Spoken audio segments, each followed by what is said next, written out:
Hi, everyone, and welcome. I'm Rachel. I'm the marketing coordinator here at HireClicks. I just want to say thank you for joining us. Today's webinar is the power and misconceptions of multi-channel source attribution in recruitment marketing. And just a few housekeeping things before we begin. The webinar will be recorded and sent out after this if you want to share with your colleagues or watch it again. And there will be time for questions after the presentation. Please submit any and all questions as I will be monitoring the chat while the webinar is going. And now I'm going to hand it over to our founder and CEO, Neil Costa. Thank you so much, Rachel. Appreciate everybody joining us today. Hopefully you got a little Caribbean vibe going after Rachel's music selection to start us off. I think we all need a little warmth and steel drum music today after what's happening across the country. What do you think, Michelle? 100% agree. Yeah. Well, I just want to let all of you know that we're really excited that you're here. We appreciate how busy everyone is and sharing some of your time with us to learn a little bit more about multi-channel source attribution is really an emerging topic that we just want to share our insights and thoughts on. And I'm going to kick it off by allowing Michelle Whiffen, my longtime friend and colleague, to introduce herself. Thank you, Neil. Michelle Whiffen, Director of Client Services here at HireClicks. Been here almost 3 years, actually, at the end of this month, but have been in recruitment marketing for 30 plus years, long time. Love what I do and love it even more here at HireClicks. Cool. And my name is Neil Costa, the founder and CEO of HireClicks. We started HireClicks about almost 11 years ago. And we did that because we really wanted to try and bring more of a consumer marketing mindset to recruitment advertising and recruitment marketing. And really just, when someone spends $1 in recruiting, we want to make sure that we do our best to get an ROI and track the heck out of it so we can make better decisions every day and optimize campaigns. So that's a little bit about us. We're going to jump right into talking about this idea of tracking consumers and tracking, to make sure we understand the multi-source attribution components when someone runs a campaign. It sounds creepy, but I think everybody knows at this point in time that everywhere you go, you leave digital dust, and those come in the form of cookies or clicks on URLs or opening of emails. And, all of that information that's available becomes opportunities to target candidates, to target people that have visited your brand. And the interesting part that's certainly emerging right now is, how it relates to cookies and privacy, and all those things are going to really significantly impact how we're able to track all that digital dust. But, based on the information that's out there, we're able to then think about different ways to target a candidate during their journey based on all these different attributes here, whether they work at certain employers, whether they're in certain geographies, whether they're a certain type of worker, whether they're call center, sales, engineering, customer service, truck driver, nurse, you name it. All these different opportunities exist for us to build out customized campaigns. So I think what we want to talk about is how do we, take advantage of that, and what are some of the examples on how to track candidates through their journey. So why don't we just go with the straight up definition. Michelle, you want to take that? Yeah. So multi-channel, or sometimes it's also called multi-touch source attribution, is basically a bunch of rules that you set up and you assign weight or credit for each one of those touch points in a journey. It's used heavily in consumer marketing, B2B specifically, and there are lots of different ways to measure it, and we're going to go over that today. Yeah, and for us, it really becomes, there are things that happen along the journey before they apply, before candidates apply, when they're doing research, when they're checking out who they know at the company, when they're checking out reviews of companies, when they're checking out the specific job postings. But it's really, how do we marry all of that with what happens after they apply? And I think that's where the magic kind of happens. In no scenario do we ever want to consider ourselves to be in a position where we can just, do whatever we want from an advertising perspective and not, be held accountable to the results of those advertising dollars. So it's really important to consider both the front end of the journey and what happens afterwards. Okay, why is it important? It's important because, as Neil said, you don't want to spend money and not know what that money is doing for you. It's super important to us at HireClicks, and multi-channel source attribution is really helpful in understanding the candidate journey. which touch points along the way convert the candidates. Are there certain events or actions that help drive better conversion, right? Just not candidates, but better candidates. I think they're having a hard time hearing me. We also want to make sure that we increase quality applicant flow. And this really helps with multi-channel source attribution. So you're not focusing just on one part of the journey, but the whole journey, but more importantly, which parts of that candidate journey actually help drive conversions that are cost effective and quality. I think one of the things that's on this slide that's really important to talk about too is knowing which assets make an impact. I think that a lot of times recruitment marketing dollars, recruitment advertising dollars are focused on what drives an apply. But I think that more and more, it's going to be important for people to understand, which creative assets deliver candidates. And so, where everybody's remote today, culture is really difficult to often bring together. So trying to create better video assets, better imagery, better landing pages, and things along those lines are also really important. And I think that's a key factor when looking at multi-source attribution. Or which device, right? Mm-hmm. Yep. People are accessing your jobs over all different devices on the internet, different times of day, et cetera. Lots of different factors to consider. Yeah, and in the end, what we're trying to do is create data that is actionable. So, we want to, decrease the overall costs of, what we have to spend to earn a candidate's apply to get them through the door. So if we don't create a proper data set, and if we don't create opportunities to analyze that, then we miss out on the opportunity to pull different levers and figure out what's working for each client's brand. So for today, we wanted to show a sample job seeker journey. And again, this is just for illustrative purposes. Job seekers probably interact with your brand many more times. But in this particular case, we have a job seeker who saw a marketing position for Acme Corporation. One of their connections shared it on LinkedIn. They click on it and they get to your career site and they do a little searching, but they don't apply for your job. Then later on in the week, they're on Facebook, probably on their mobile phone, and they see an ad for a hiring event that you have coming up.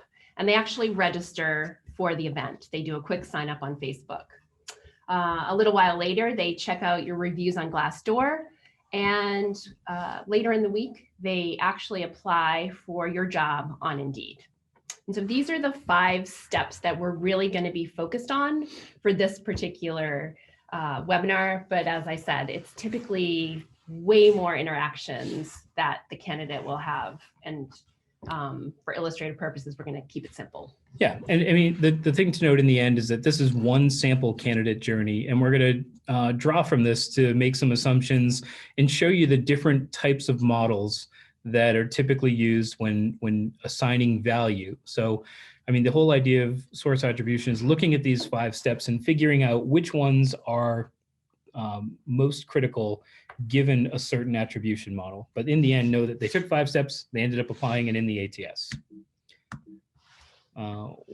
One thing we did here, just to bring it to life a little bit, we work with Talbot's, it's one of our clients. And, so for example, if they, step through all these different, examples in the scenario that Michelle had put together here, this is what it would look like from a visual, recruitment advertising or recruitment marketing asset perspective.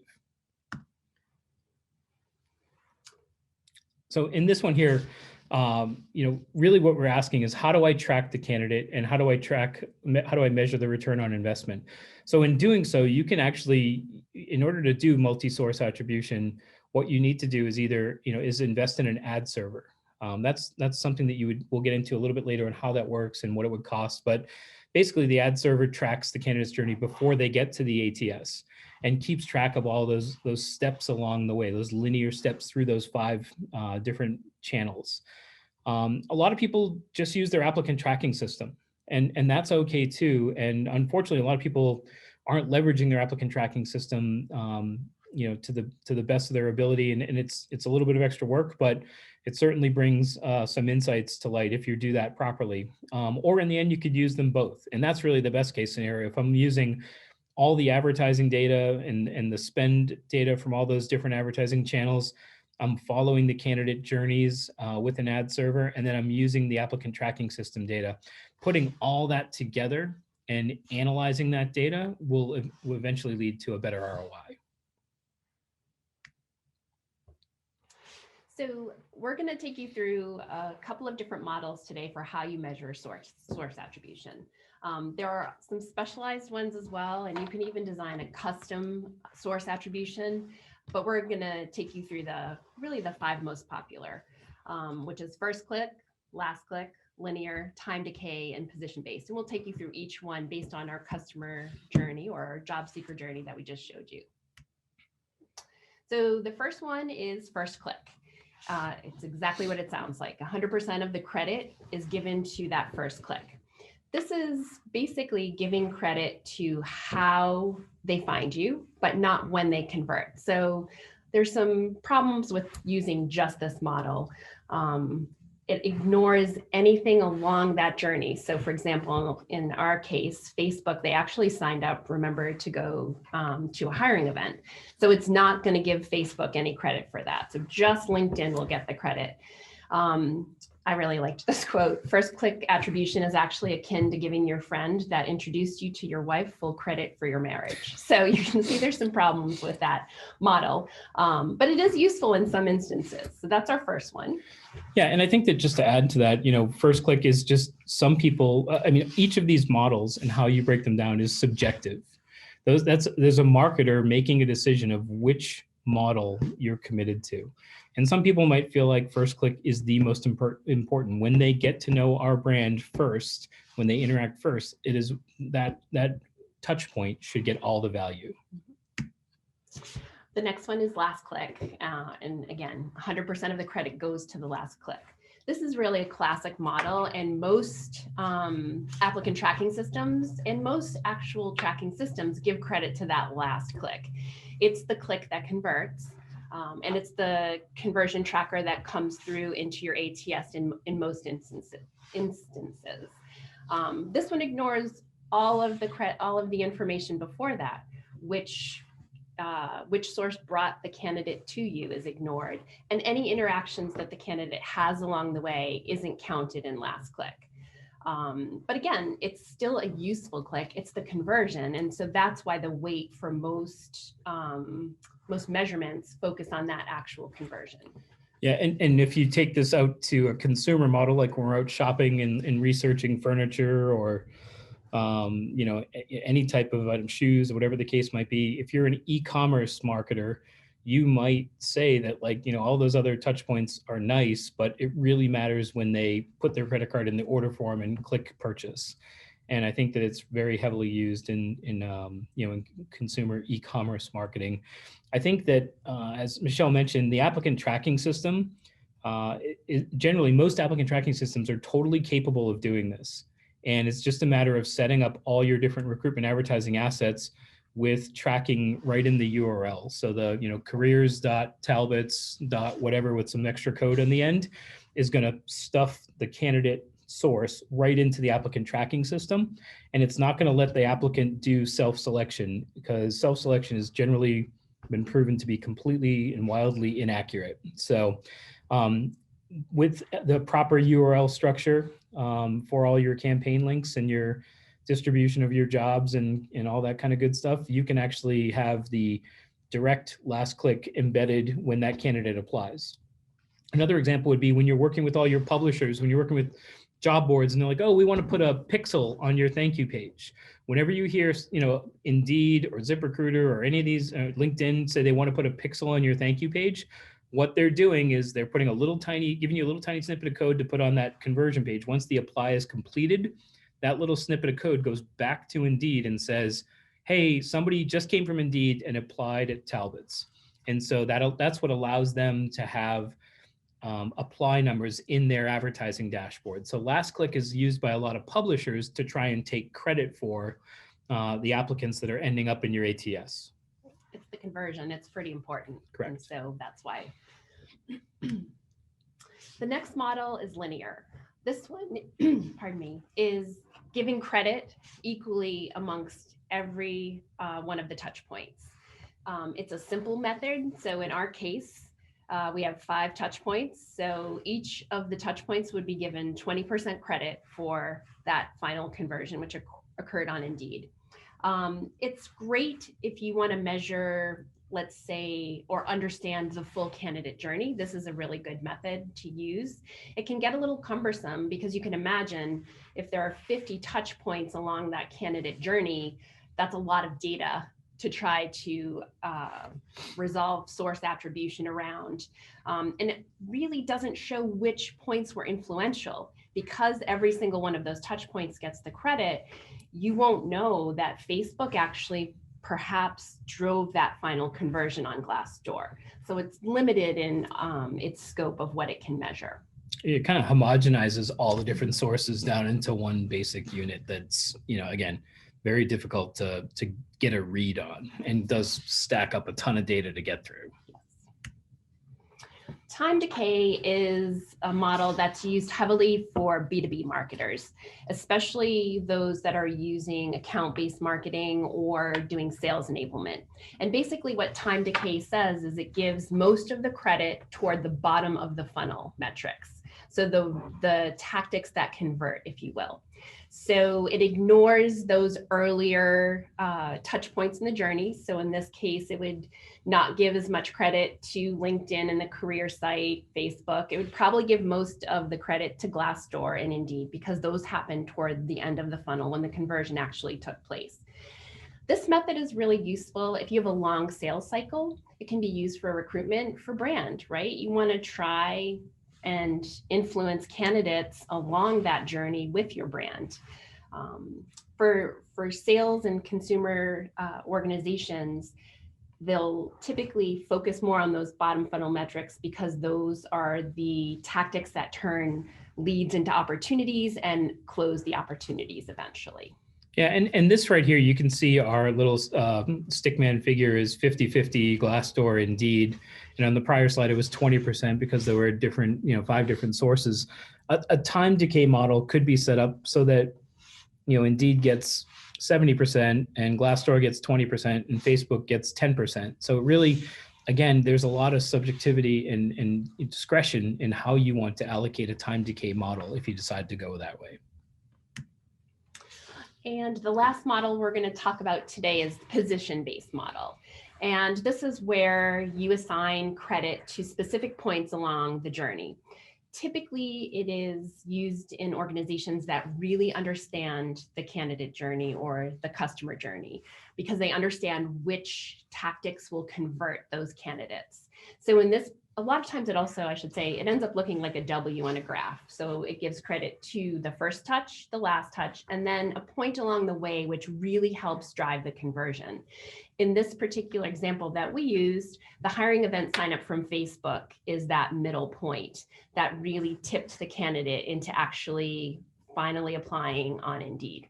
And it doesn't give any credit to any touch points along the way. So in our example, career site and Glassdoor won't get any credit for this position-based model. Yeah, and I think this is a pretty advanced model. As Michelle mentioned, a lot of B2B marketers might use this. And I think that it is very applicable, because I think a lot of times a candidate journey can be a long romance in order to, get them to convert and become an applicant and hopefully a hire at that point. But I think that there's something to be said for really knowing, what those trigger events are.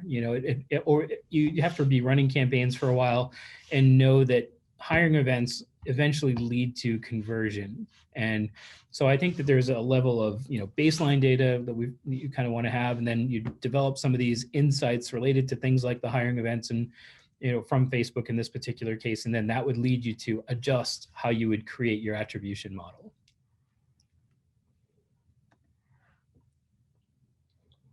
Then again, this is just summing up our sample job seeker journey. So they started at LinkedIn, they went to the career site, they saw on Facebook a hiring event advertisement, they signed up, they did a little research on Glassdoor, and then eventually they got to Indeed, did a job search, and finally applied to your job. So in the end here, what you really have to figure out is, what's best for you, right? And I think that, it's obviously very important for people that are spending, tens of thousands of dollars or hundreds of thousands of dollars or millions of dollars in recruitment advertising to start to get better insights. I mean, it's 2021, and when we started the agency in 2010, there's still a lot of people that are missing that core data to get better at advertising every month, every quarter. And so when you start to think about, well, how can I do that? It takes time, it takes effort, it takes people in the middle to make sure you have proper level of analysis. I think some of the channels and advertising opportunities today really stress a lot of automation, but I think that there's a lot of experience and intel that go into analyzing the data to figure out what's really happening with your candidates. So you can see the various models that we mentioned at the beginning, first click, last click, and all of their representative stick figures at the bottom to give you a visual to go along with that. And I think that really what it comes down to when we're talking with people about, figuring out what's the best model of attribution for them, there's certainly a lot that goes into last click from our perspective. If we can understand last click, that's really critical. And because we can, for the last 10 years, we've made sure that people use their ATS and have that proper tracking set up, then it's kind of the baseline that we recommend is using last click. I think that the other models are certainly interesting, but I think that it's something that last click and position-based and time decay are all ones that become more valuable. I think first click is really hard at this stage because someone sees an ad on ESPN or Amazon for a job, they may not be ready to apply. They may not have their resume ready to drop into an ATS at that point in time. So you brought up a really good point, Neil. Understanding your journey is important, and which model to use plays into that, and what your goals are as well. But certainly in last click, where most ATSs play, is very helpful. And so don't get caught up in, oh my gosh, we don't have, all of this data. As you said, most ATSs can give us that. Yeah, and it's something to remember too, that, when you've got, if you're a consumer brand or if you're a B2B brand or whatever the case might be, you're, tapping into your own marketing team and getting some perspective on what do they do? If they're spending money in online advertising, whether it's a small amount or a large amount, a lot of them are going to have some advice and perspective on that. But, in the end, those corporate marketing teams typically leverage outside agencies to get that expertise and get that perspective. And I think that a lot of people try and go it alone and figure it out on their own. And I think that that's one of the things that, whether it's us, whether it's someone else, whether it's an independent contractor or another recruitment ad agency, these are problems that you don't have to figure out on your own. There's lots of research, there's lots of resources. And, it's just really a matter of starting to learn first, making small changes to impact how you spend your money, and analyze what happens when you start getting the proper data, and then continuing to make changes. Really, it's not one wholesale change that happens overnight. It's something that happens over time. We say this all the time. We're always talking about tracking and why bother if you're not going to do anything. One phrase that always comes to mind that one of my managers taught me in the past was, you want to analyze to make change, not to prove that you're right. So we want to look at the data, we want to analyze it, and we want to optimize that data based on the information that it's telling us. That's what makes it valuable. And so when you're a data-driven TA team, these models are something that is really helpful and useful for you to understand all that data. Yeah, and I think that, the expectation today is that, in consumer marketing, you can track almost anything. And I think that in recruitment marketing, if your team isn't already doing that, then you should be preparing yourself to get ahead of that before, the CFO or the executive team that grants you the budget to go do your job starts expecting that. So the more that you get ahead of it, the better that it'll serve you as you kind of report up and ask for budget. Yeah, and you want to be able to make decisions in a timely manner. And when you have the data at your fingertips, then you're able to make smart decisions based on what you're seeing. And I think one of our favorite topics is having test budgets. it's okay to make mistakes. When you're using data, you're not going to get it right every time, and that's okay. If you don't try things, you're never going to know whether that tactic is successful or not. You might miss out on a specific tactic that would drive most of your conversions. So don't be afraid to make mistakes. Yeah, I think it's really important. I mean, we always recommend having a test budget, and sometimes that's a luxury that not every client has. But I think that, you know, the one thing is, if you have a $100,000 budget, if you really know what's happening with 70 or 80 or 90, even $90,000 of that, like meaning you're tracking your blocking and tackling on ZipRecruiter and Indeed and, you know, Monster and LinkedIn, and you know what's happening over there and you know how efficient they are, then it's easier to say, hey, I'd like to set aside $10,000 or $20,000 to try advertising on Spotify or advertising on Amazon or advertising on Google AdWords. So that way it makes it easier to do experiments and to test other channels when I know what's happening with my core budget. Right. And with the different models that multi-channel source attribution has, adding that other test channel might tell you some information on those conversions. So if you're just using last click, for example, adding that touch point, sure, you could say directionally might have driven more, but when you're using the multi-touch or multi-channel, you know that it actually drove. Yeah, I think a lot of things that, you know, for many, many years, like talent communities have been, you know, a big deal, or candidate CRM, you know, channels where you kind of get business card info. You get a name, an email, and a phone number of a candidate, maybe what kind of opportunity they're interested in. I mean, having that kind of call to action versus a full career site apply now and go through the whole ATS process could be one of those really interesting things. If you're tracking it properly, could show that, you know, Glassdoor or CNN or, you know, Fox News or ESPN all convert in a really high manner when you're just asking for, you know, information to get into a CRM. So just name and email and what types of jobs you're interested in. Maybe that converts really well on some of those consumer advertising channels or social media channels.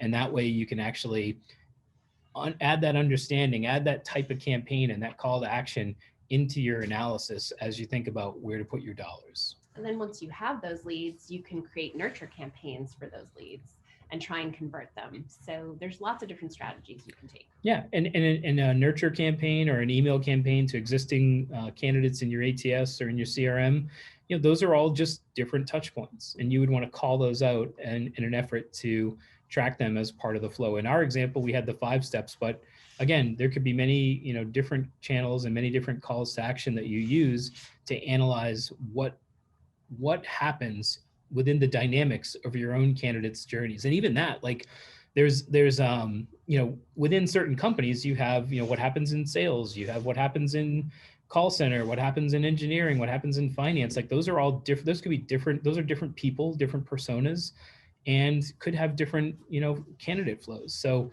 those are all things that, I mean, you can see where there's just tons of opportunities to use data, to use tracking, to use attribution to figure out what the recipe is for, you know, spending your dollars in a smart manner.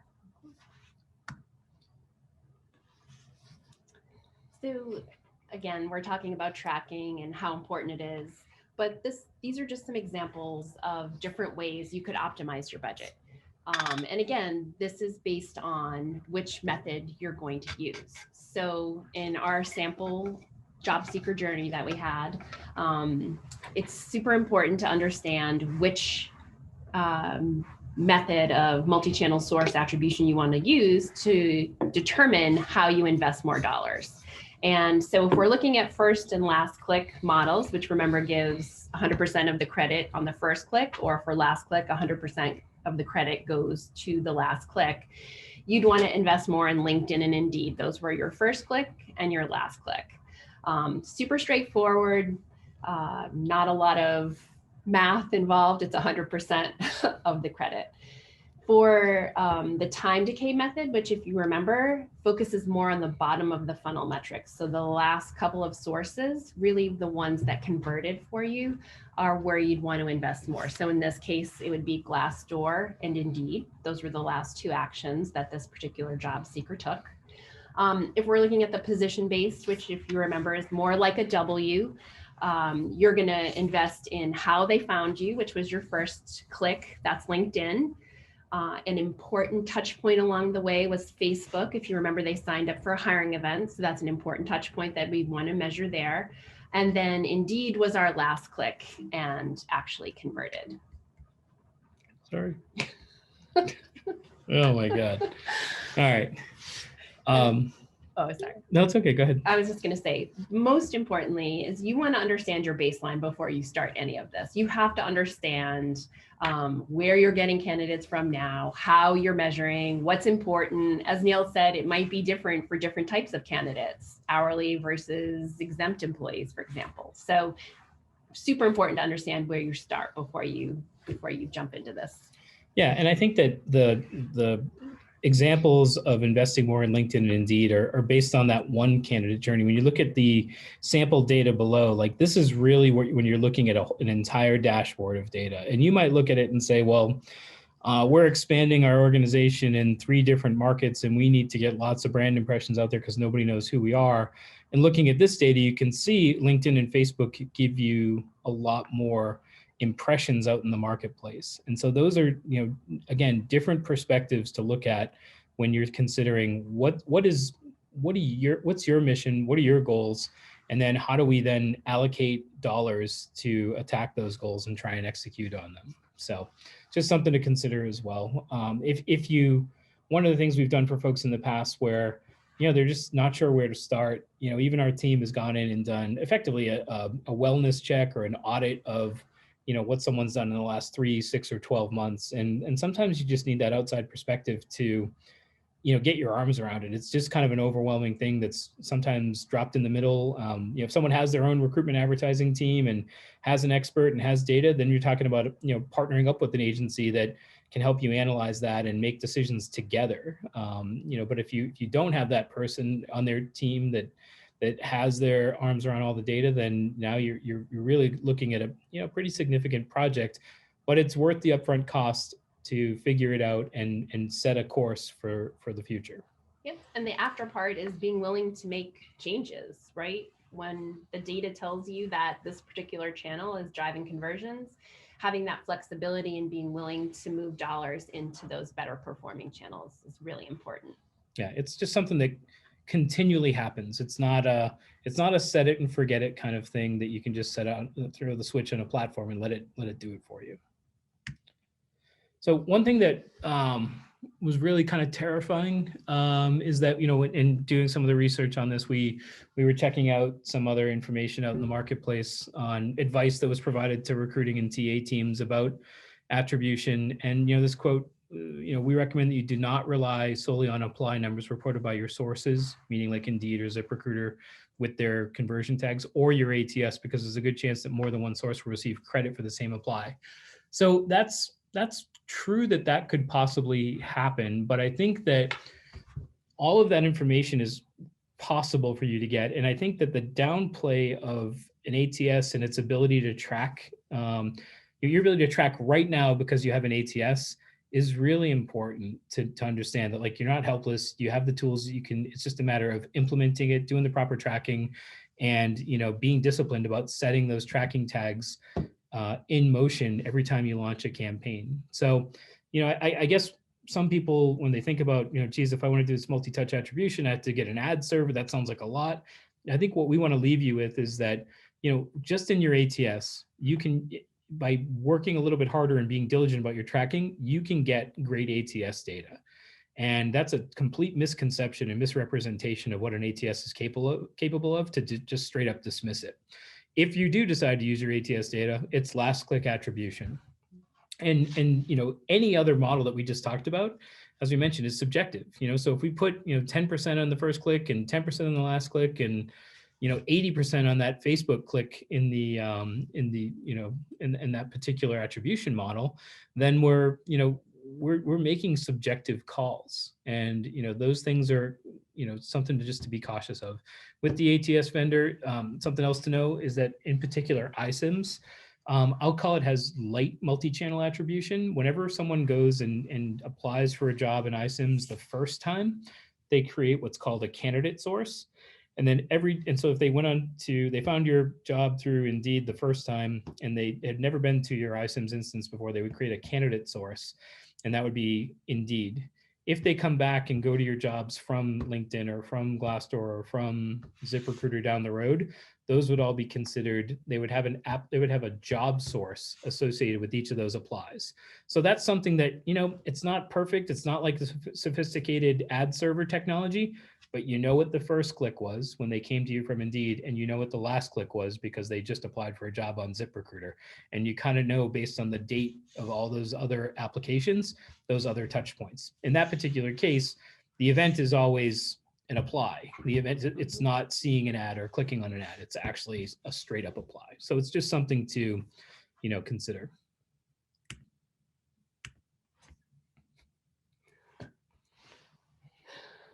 And as Neil said, there's no quick answer for which method is right. Every company is going to have different goals, and they're going to have different needs with respect to how many candidates, which types of candidates, and what the limitations are of the tracking. So it's not a black and white situation at all.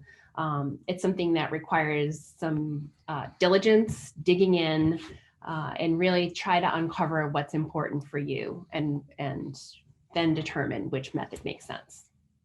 Yeah, it's all. I mean, it's really not an overnight thing to fix, but it is something that's doable for any organization at any size.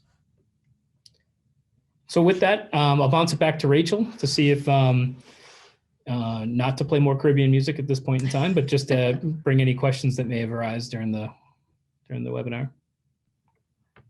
Thank you, Neil. And we do have a few questions. The first one is, which model of attribution is the best to use when making budget decisions? I mean, I think for me, I still would stick with last click attribution to start. I think that is the, that is the straight up, you're getting results, right? If you're tracking last click, which dollars turned into applicants. And I'll put one little footnote on that, is that if you've spent a lot of money on branding in the year, then you may want to consider, adding some, kind of asterisks for that. Because if you spend a lot of money in branding, it's hard to track that back to the last click attribution. So, if you spent 10% of your budget on employer branding or 20% of your budget on employer branding, you're probably okay going along with a last click attribution, because that 10 to 20% in branding could almost be considered your test campaign. And the 80% is delivering the goods, right? It's delivering the candidates to your to you and your hiring managers. So, if you had a heavier investment in employer branding, then I'd probably be a little bit more concerned about using last click. I would agree, because if you're really investing in your employer brand, you really want to understand the journey that those candidates are taking and which pieces of the employer brand campaign are actually helping convert those candidates along the way. Yeah, I mean, I think if you're out spending, money on, Facebook, YouTube, Spotify, those are hard to turn into direct applies. So depending if it's 10% of your budget and you're just tinkering with them, but you want to do more, then, you're going to over time want to change that model from last click to take those other channels that are more employer brand focused into consideration. But if it's still a relatively small part of the budget, I'd stick with last click to do planning. Because then, I mean, whenever we help clients plan budgets, we're doing modeling, right? We're saying like, okay, last year we got a $22 cost per apply, and we spent X amount of dollars. Now this year, we think we're going to get an $18 cost per apply in this channel, a $6 cost per apply in this channel. And then we will build out a model that effectively goes from like bottoms up. We need to hire 5,000 people. At these historical cost per apply numbers, we can actually say, this is how much budget we need. And from a budget perspective, you probably already have that last click available with your ATS that you already have. So you won't have to spend any additional dollars. Yeah, and if not, if you said like, okay, we haven't done that, we haven't done a good job of tracking our ATS data and our campaigns into our ATS and turning it into usable, high quality data, then that's a short runway. Like you could literally say, okay, I'm going to start tracking everything on March 1st with all of my campaigns. And by, I'd say, 2 months of data is a pretty good sample size to show you okay, I'm doing a good job tracking all of my last click attribution in my ATS for 2 months, I can then, extrapolate from there. Point. Yep. Okay, the next question sort of goes along with that. Do you recommend a minimum budget for multi-channel source attribution? And does one attribution model work more effectively with a larger or smaller budget? That's a really good question. Yeah, I think that if you're, I think that if you're spending, under 100, there are costs that go along with having an ad server, and the more advertising you do, the more costs associated with serving up those ads and tracking them in an ad server. So if you're spending, $100,000 or less in total, it's probably hard to justify having the overhead of using an ad server. If you start spending $100,000 to $300,000, now it's starting to become, and you're adding those employer branding components to your campaign. Now it's starting to become, well, how do I know that those employer branding components are working? And it becomes more worthwhile to start tracking. If you get beyond $300,000, $500,000, now you're very likely doing many channels, and you probably, and again, once you explore advertising channels beyond job boards, that's the real key trigger to considering multi-source attribution. Anything else you want to add to that? No, I agree. I think that there's no answer without understanding a little more about what's important, what your goals are as well, because a couple of the different models could really work well with recruitment depending on what you're doing. As Neil said, if you're heavy into the brand, we'd suggest one model over the other. So cool. Okay, awesome. Yep. Are attribution models applicable for offline conversions? yes. Yeah, That's a really good question, Yeah. actually, and one that we didn't touch upon.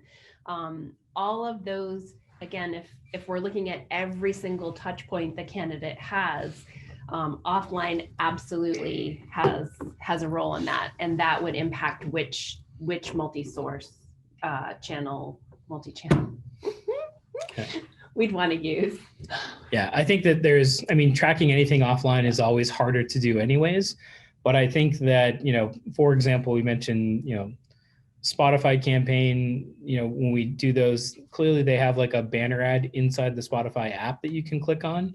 But, a lot of times it's really the audio voiceover ad that is the real value there. And a lot of times we're using a text message call to action, text, Talbot's jobs to 313131. And that is a way to recognize whether that's making an impact or not. So things like connected TV are becoming opportunities that we can actually start to track in a digital way as well. So again, not totally offline, but it's certainly becoming more and more important. And as all of those offline channels work on digitizing, I think that we're lucky in the consumer and in the recruitment marketing world that the consumer marketing world is far more demanding of tracking all of those events. So, we're effectively going to draft all the hard work that they're doing to make those offline channels more accountable and more trackable. Mm-hmm. So. And if you were doing a ton of offline, let's say you were doing a PR campaign or something like that, then a linear model might work well, right? Because you want to be able to measure all of those different touch points along the way. Yep. That's a good question. That was a really good question. Yep. Okay, my ATS is not very sophisticated and tracking sources is not easy. A new ATS is not in the budget. Can you help? Yeah, so I think that sometimes people have, we could, flip the pancake over a few times and see if the ATS will provide tracking. And, sometimes it's a matter of setup, sometimes it's a matter, and that's something that we typically jump on a customer call with the ATS client's customer service line and, make sure that there's nothing possible that we could do. In the event that we can't use the ATS for tracking anything, what we've typically done is driven a lot of campaigns to landing pages. And so when we set up more of a customized landing page, we can track all of the campaigns back to those landing pages. And then at the end of the landing page, we can either have a simple form where recruiters can follow up in the leads from those landing pages. And then after someone fills out a form, if Michelle comes to a landing page, she fills it out, the name, email, what type of jobs I'm interested in, what location I'm interested in, and click send. That lead information is sent to a recruiter. And then after they see that thank you page, like thanks for the information, we can still have a link back to the career site, back to the ATS in the event that they want to apply right then and there. So we still, there's like a modified like pit stop where we can do some of that tracking through a landing page, but then send them over to the ATS if they're really anxious to get, get the apply on the books. Okay, the next question, is there any specialized technology I would need to track attribution? Definitely. I mean, again, if you're using, if your ATS allows for it, you want to use the ATS source tracking, and that's most ATS vendors have that.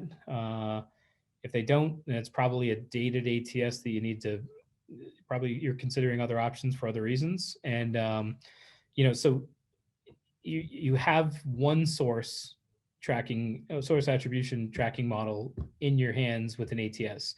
If you go out and that's typically, there's no extra cost to do that type of tracking with any ATS vendor. If you do want to do the complex multi-source tracking that we're talking about, you will definitely have to buy an ad server, and that, or you work with an agency who already has an ad server, and those ad server costs are typically a fraction of the media spend based on how many impressions are served up. Because every time the ad is served up, we're using the ad server to sniff out that digital dust from what the candidate's, doing out on the interwebs. That's a good question. Yep, very good. Can you use Google Analytics for multi-channel source attribution? So Google is, it's a very good question. Google Analytics does allow for, URL-based tracking. It has some limited functionality for, I would call, light source tracking, but I think that in order to, Google has an ad server, which is the most popular ad server, which is the one that we use. It's, it's old companies called, DoubleClick, and that was the ad server that, it's kind of the default in the marketplace. So it does very intentionally give you some ways to track some things, but if you want to track more advanced concepts and campaigns, you're eventually going to have to upgrade. Okay, and the last question is, I'm sorry, we use another agency on a programmatic platform. Should they be sending me reports with source attribution? Yeah, I think that if you, you don't have to be apologetic. Other people have made big mistakes like that in the past and come around eventually. No, I'm just kidding. There are a lot of other really good agencies, and a lot of them, the ones that are using, programmatic is one of the bigger things that's in our space right now. So it's a good practice to use programmatic advertising. In order to do the programmatic advertising, there probably is, it depends, and there's several different vendors by agency. Not everybody uses the same programmatic platform, but it's worth asking.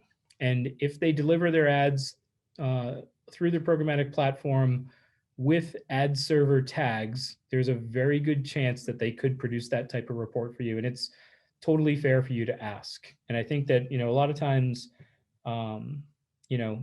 people just don't ask. And so some agencies are conditioned not to deliver it because they don't want to overwhelm the client. They don't want to do, provide data that's confusing to the client. But I think it's a very fair question to ask, but it really depends on their individual configuration. So a programmatic platform is doing, bidding and bid automation and setting limits on the number of, how much you're going to spend on certain jobs based on apply volume. And, oftentimes the ad server is layered on top of the programmatic so that every job that is sent out has a little tag on it to keep track of that. So it's certainly possible that that the information is sitting there and hasn't been packaged for you, and you should definitely ask. Sorry about the self-serving joke. Alrighty, that's all the questions that we have for now. All right. Awesome. Very cool. You want to send us off with some Caribbean music then, Rachel, for the end? Thank you, I would everyone. love to. you And all we for can joining. imagine that we're on a beach. That's right. That's right. Well, thank you everybody for the time. We really appreciate it. And if you have any questions at all, feel free to connect with us on LinkedIn. Feel free to reach out to our team on LinkedIn or Rachel on the call as well. And, poke around our site. If you wanted more information, feel free to, get in touch. We appreciate the time and look forward to talking to you down the road. Yes. Thanks, everyone.